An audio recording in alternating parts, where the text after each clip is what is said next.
Those Olympic qualification tournaments are generally not televised, which is interesting. Really think the drama of that would be. Yeah. Oh, a little fake drop pass. Little dipsy to the score! What a pass by Zuccarello to Brensek Nygaard, and he rips it home to give Norway the lead. Hello. But how about this fake drop pass? Look at this. Whoop. Gets Weisse a bite so badly. Weisse, he's playing a drop pass. Look at 65. Whoop. Where are you going? All of a sudden a 3-on-3 becomes a 3-on-2, and then whoop. Wow, that is an elite level new technology shot by Brensek Nygaard. Patrick Russell drops it back again. There's no urgency here for Denmark, it seems. Nico says, forget it, I'm just going. He just left. 15 seconds to go here. Bergesser turns it over. Salton scores!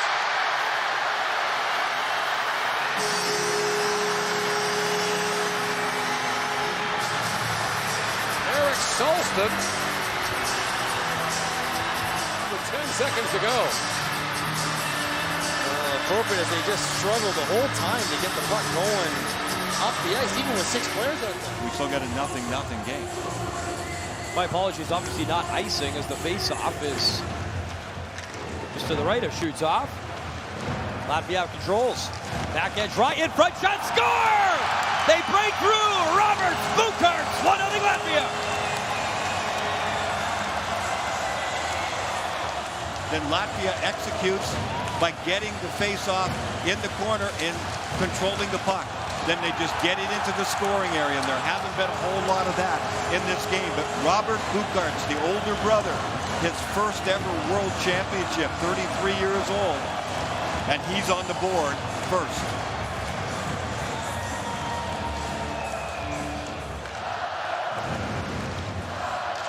Sabalskis throws it across. Shipped on the wall by Edwards Tromax. Tromax chasing after the puck. Egla keeps it in. Egla, wrist shot, score! Harold Egla, 2-0 Latvia.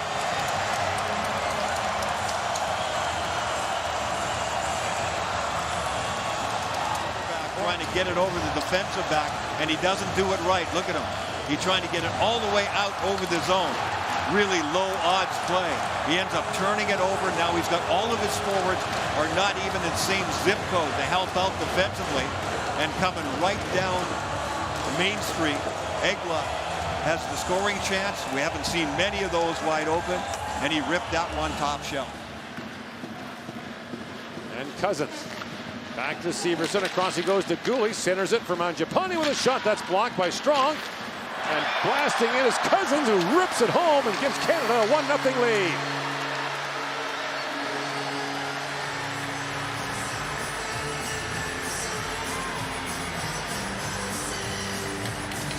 Goals playing for Canada, and 3 Austrian defenders get caught by the blue line, leaves a 3-on-2. Everybody chasing, and then Dylan Cousins takes the pass from Mangiapane and walks right into it. Strong goes down to block it. Multiple guys attracted to that loose puck on the shot attempt. And when it goes laterally to Cousins, he gets to step in and finish strong. And Canada gets out to the early. Knocked down at center ice by Tavares. Lead pass again for Hagel. In comes Brandon Hagel spinning back. Shoots. That was blocked. Rebound loose in front for Tavares. He drops it back, and Gooley scores! And right away, Gooley points at Tavares for the pass. And it's 2-0 Canada. And 2 in a row quick up. First one was a 2-on-1 with Brandon Hagel. Shot, no goal. This time he wheels it forward. And where's all the defensemen? Everyone chasing and swinging away from the puck. And Tavares, great patience. Most guys would attack and wrap this home, but he draws the goalie and Rohrer in and puts it over to Katie Gooley, who almost apologetically dumps it in the top of the net. And that is Olympic qualification. They're in a 4-team Olympic qualification tournament in August. There's 3 of them. They're in Slovakia, Kazakhstan, and Hungary. So Reinbacher would likely be asked to play in that. As that shot by Uber. Quick shot there by Binnington. They score! Austria cashes on the rebound. Mario Uber cuts the lead to 2-1. Might have been the last touch to Benjamin Nisner. tuck it home. Well, Byram loses body position. Cousins overskates a puck and back to the net. Byram getting back there. You got to get someone's stick, and he ends up watching it as Nister grabs the second rebound. Binnington makes 2 saves, but the second one just trickles through his legs. And Nister is there to tuck it home to make it 2-1. Cousins throws it back in front. It bounces back to Byram with a look. Decides not to shoot. His pass knocked away. Mangiapane tips it back to Byram. Here he comes again. Bowen Byram. Rink wide to Zellweger. Back for Byram. And Byram shoots the flip and score! That caught Bunting. Or it caught Huber. He's all around it. That's how he does it. It ain't pretty, but it's effective for Michael Bunting. Byram, and good luck trying to close at the blue line on these guys. Zellweger is zipping it right back. You talk about his points. He's going to grab another one. That might go off the Austrian player, Huber. The hip off of Huber.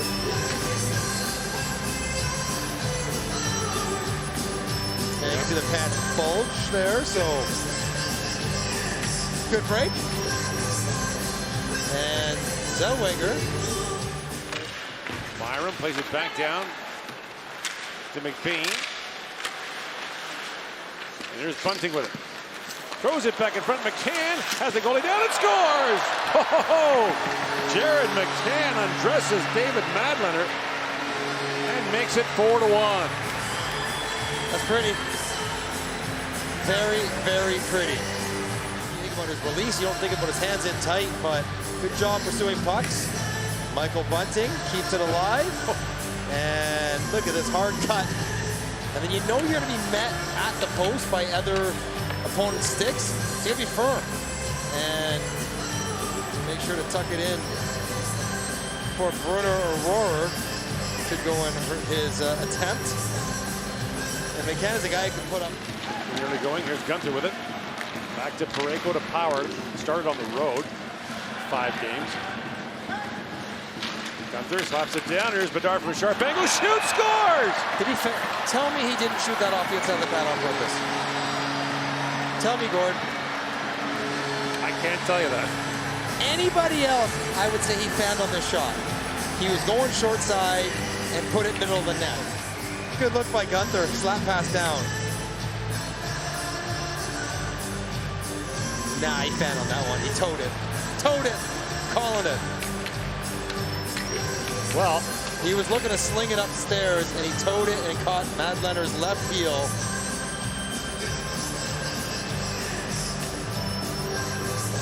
I mean, he's great. In the American League with the Manitoba Moose. The playoff MVP this year in the Ice Hockey League.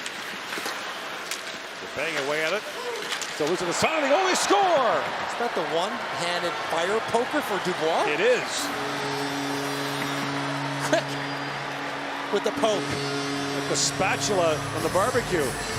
Really been impressed with Brandon Hagel in this game. Just keeping pucks alive, and what does he do in this game, in this situation?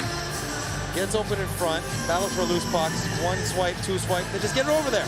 Intentionally getting it over there, and Dubois waiting, didn't quite get all the way over, but still beat everyone else with one hand on a stick. Tap it home. Madlener chased the puck all over the map.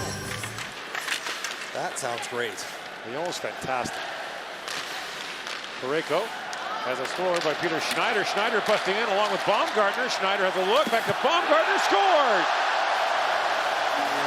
And the Austrians got a goal on a 2-on-1 to get their second of the game.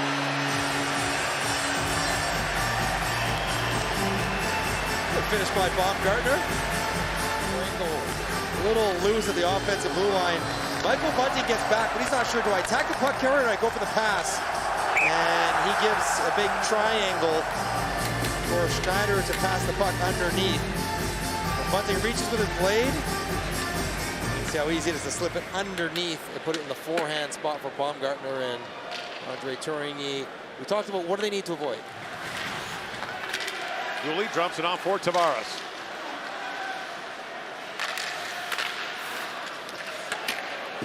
Schneider drops it off. Beggar works in, back to Schneider, shoots, scores! And that's the first time Austria has ever scored 3 against Canada. at the senior level.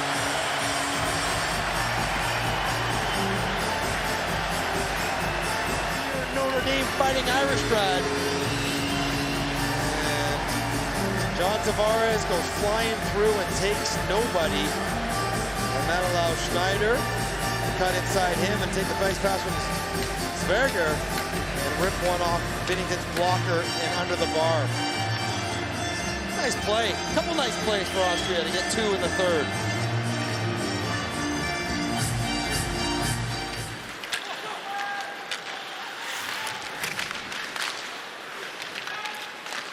Now pick 3 for Mercer, trying to reach for it. That's knocked out.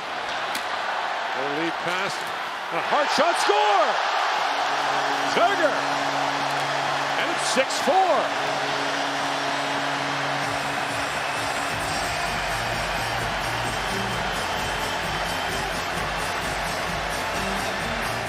A lot of pop on this shot. Then he gets caught on a line change, so Ruger's got some time. Not really rolling, it goes true. Not really, he's getting closed off from this far out. You never expect a slap shot to go in. Never. He just beats Binnington blocker side. A 4-year veteran of the Western Hockey League in Spokane and Everett. Pretty good scorer there. Another chance, Figure threw it in front, just missed Schneider with the pass. Good defense by Nick Paul, taking Schneider right out of the play. Gallagher back with it. Has Schneider alone in front. Schneider shoots, scores! And it's 6-5.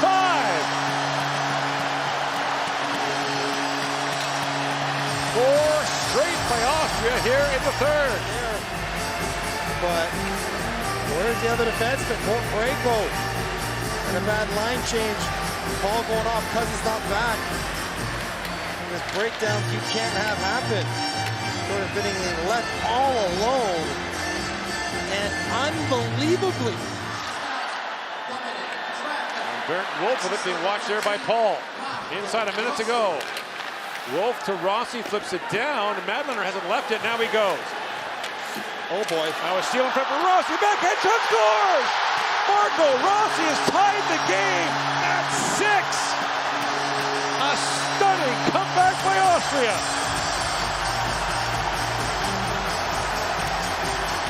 Straight goals in the third.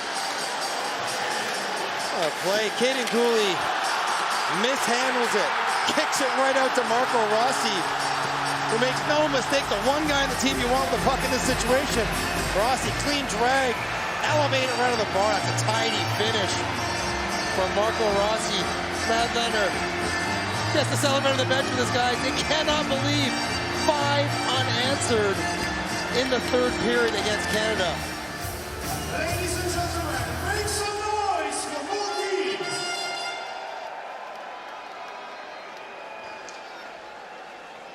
If Austria wins this game, it's the biggest comeback in the history of the World Championship. Tavares in, shoots, scores, and Canada wins it. 15 seconds into overtime, John Tavares takes care of business, and Canada wins it by a final score of 7-6.